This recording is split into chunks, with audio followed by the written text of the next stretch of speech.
Hello students, today I am going to give you a brief idea about the Roman economy. So this is for the second semester major students. So let's start. Basically, the Roman economy was an agrarian economy based on agriculture. Even prior to the establishment of the Republic, the Roman economy was agrarian economy. And the main occupation of the Roman people was agriculture. However, initially the main intention of the Roman was just to feed its own citizens and soldiers. They did not pursue agriculture on commercial purposes. They simply did this just to feed their own citizens and soldiers. So remember that. However, with the expansion of the Roman Empire, the Romans started getting more fertile land, which provided them ample of opportunities to grow surplus grains. As I told you in my earlier classes that Romans were a warlike people. They expanded their territory across the three continents, which provided them more lands and more production. And when they started selling these surplus grain outside their country, their trade developed rapidly. So, both agriculture and trade dominated the Roman economy. So, you can say that agriculture and trade both existed in the Roman economy. However, you will have to say another thing that the Roman economy, it's not like that the common people only pursue the agriculture as their main occupation. Even the elite section, they also considered it as a way of their life, and they said that farming was the best occupation, for which even they wrote many books, okay, which so that they could get little bit of help from these books. As I told you that the Romans, they got maximum crops from the provinces they conquered. It's not like that they did not do anything. They had their own farms in their own country and produced different type of crops in their farms. And the people of Rome, they had a huge market where the foods from the Italian farms were sold, and people from all over the country, they came to Rome to sell their production, and which actually justified the saying that all roads lead to Rome.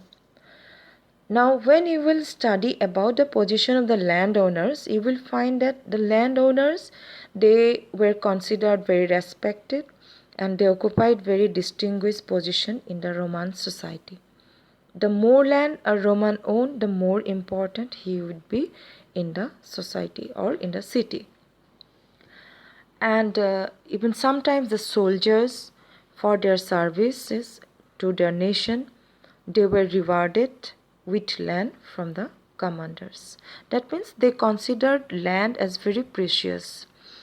Now you can ask me the question: who works in the farms of the Roman people? As I told you in my earlier classes that I told you or give you a brief idea about the slavery system in Rome.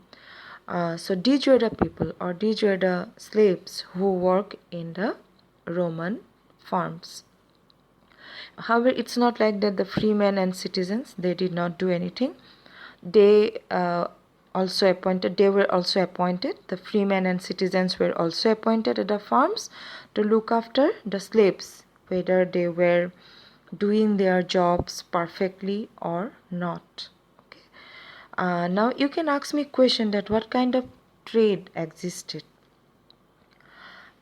Regional, interregional, and international trade was a common feature of the Roman civilization. So you can say that regional trade and interregional or international trade existed.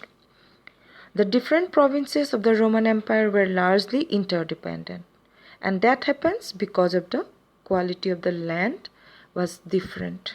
I mean, the different provinces had different type of lands, because of which they produce different grains. For example, whether some provinces produce the grains like wheat, barley, the others produce things like wine or olive oil. So the quality of the Roman soil determine the production. So the state or the provinces were interdependent. Along with the inter-regional trade, external trade also existed, and the Roman people, they had trade relationship with the countries like Spain, France, Middle East, Africa, and also with India. They had a very good trade relationship with India, and their trade involved both export and import trade. And since farming was a large part of the Roman economy, many exports were food or products made from crops.